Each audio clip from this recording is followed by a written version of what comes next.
Bismillah, Assalamualaikum warahmatullahi wabarakatuh. Alhamdulillahirrabbilalamin. Assalatu wassalamu ala asrafil anbiya'i wal mursalin wa ala alihi wa sahbihi ajma'in. Pertama-tama marilah kita panjatkan puja dan puji syukur atas kehadirat Allah Subhanahu wa taala yang telah memberikan rahmatnya sehingga kami dapat menyelesaikan penugasan video presentasi Al-Qur'an dan hadis. Kedua, salawat serta salam selalu kita haturkan kepada junjungan Nabi Agung Nabi Muhammad Sallallahu Alaihi Wasallam yang telah membawa kita dari jalan yang gelap gulita menuju jalan yang terang benderang. Kami dari kelompok 7 akan mempresentasikan mengenai sejarah perkembangan ulumul hadis. Sejarah perkembangan ulumul hadis masuk pada pembahasan yang pertama, yaitu pengertian ulumul hadis.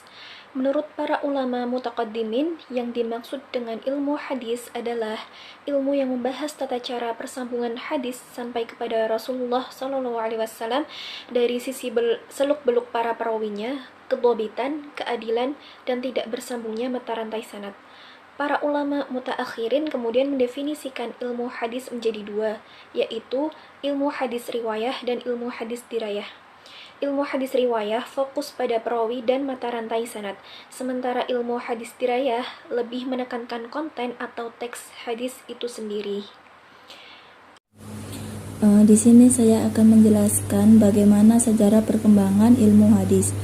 Di sini sejarah perkembangan ilmu hadis dibagi menjadi 4. Yang pertama, masa setelah wafatnya Rasulullah. Yang kedua, abad kedua. Yang ketiga, abad ketiga. Dan yang terakhir, perkembangan selanjutnya.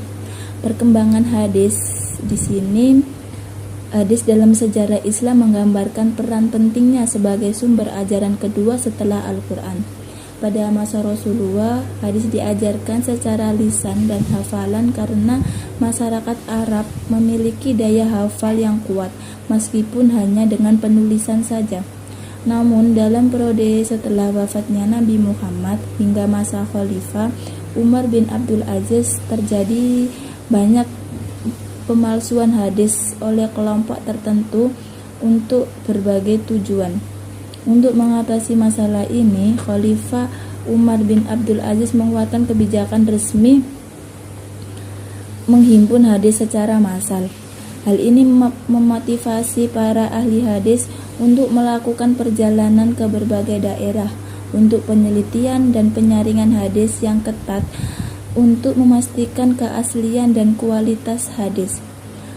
Perkembangan hadis selanjutnya melibatkan usaha para ulama pada abad kedua dan ketiga Hijriah untuk menyempurnakan dan mengorganisasikan kaidah-kaidah ilmu hadis menjadi disiplin ilmu yang mandiri. Maka dengan usaha ulama besar abad ketiga tersusunlah kitab hadis dalam 3 macam. Yang pertama, kitab-kitab sahih. Ialah kitab-kitab yang penyusunannya tidak memasukkan ke dalamnya selain hadis-hadis yang sahih saja. Yang kedua, kitab-kitab sunan. Kitab-kitab ini penulisannya tidak dimasukkan ke dalam hadis-hadis yang mungkar dan yang sepertinya. Yang ketiga ialah kitab-kitab musnad, ialah kitab-kitab yang penyusunannya memasuki ke dalamnya segala rupa hadis-hadis yang diterima dengan tidak menyaring dan tidak menerangkan derajat-derajatnya. Oleh karena itu, derajatnya di bawah derajat kitab as-sunan. Pada masa ini tersusun 6 kitab hadis terkenal yang bisa disebut kutub as-sittah, yaitu yang pertama Al-Jami' as-Sahih karya Imam Al-Bukhari, yang kedua Al-Jami' as-Sahih karya Imam Muslim, yang ketiga As-Sunan Ad-Dawud karya Abu Dawud, yang keempat As-Sunan karya At-Tirmidzi, yang kelima As-Sunan karya An-Nasa'i, yang terakhir As-Sunan karya Imam Ibnu Majah. Untuk pembahasan selanjutnya yaitu membahas tentang cabang-cabang ilmu hadis.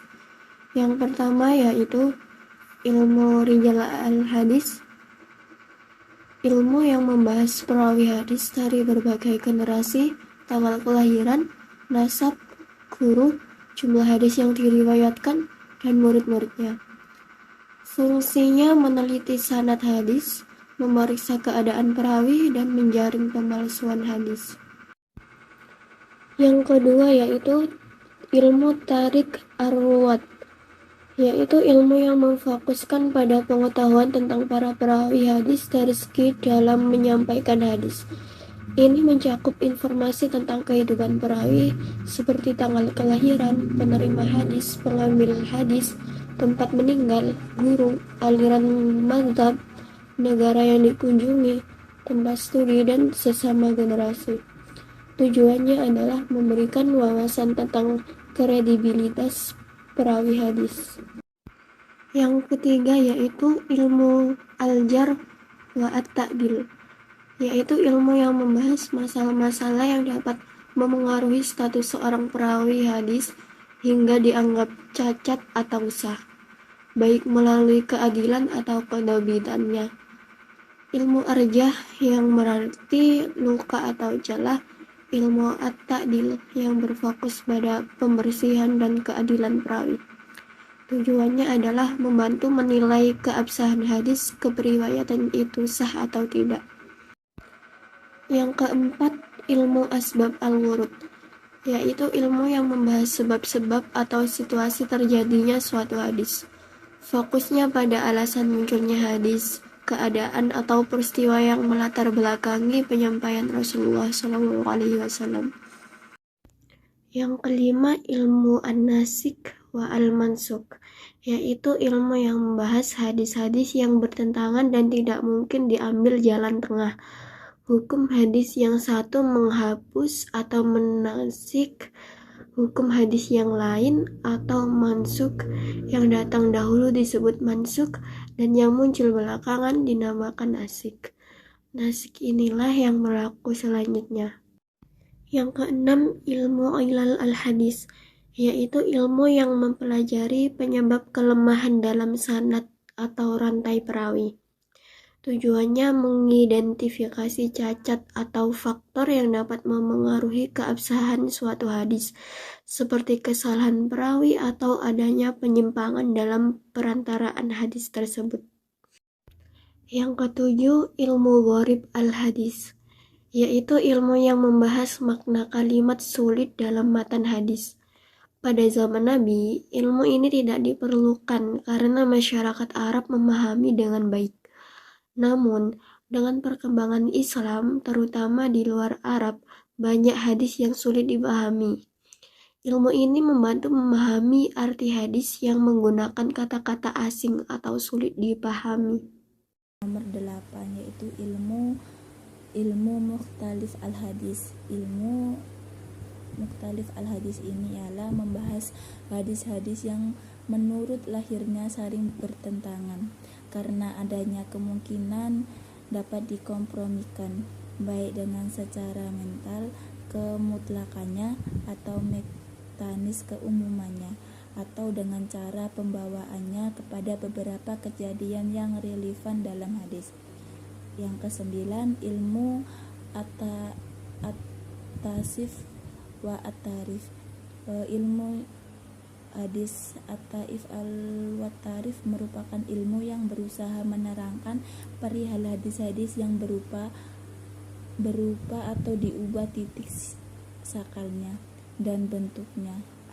Arti at-tasif secara etimologi berarti kesalahan, sedangkan secara terminologi at-tasif berarti mengubah atau perubahannya suatu kalimat sehingga makna yang dikehendaki semula menjadi berbeda. Kesimpulan dari hasil pembahasan sejarah perkembangan ulumul hadis yaitu ilmu hadis adalah disiplin ilmu yang membahas tata cara persambungan hadis sampai kepada Rasulullah SAW. Dalam hal ini, ilmu hadis membahas seluk-beluk para perawi hadis, termasuk keadilan dan kedobitan mereka, serta kelancaran mata rantai sanad. Para ulama mutaqaddimin telah memberikan penekanan pada keabsahan dan keandalan para perawi dalam menyampaikan hadis. Para ulama mutaakhirin membagi ilmu hadis menjadi dua subdisiplin, ilmu hadis riwayah dan ilmu hadis dirayah. Perkembangan ilmu hadis dalam sejarah Islam mencerminkan upaya yang sungguh-sungguh untuk menjaga integritas dan otentisitas sumber ajaran Islam kedua, yaitu hadis. Ini melibatkan penelitian, pengumpulan, dan penyaringan hadis serta pengembangan kriteria dan metodologi yang ketat untuk menilai keaslian dan kualitasnya.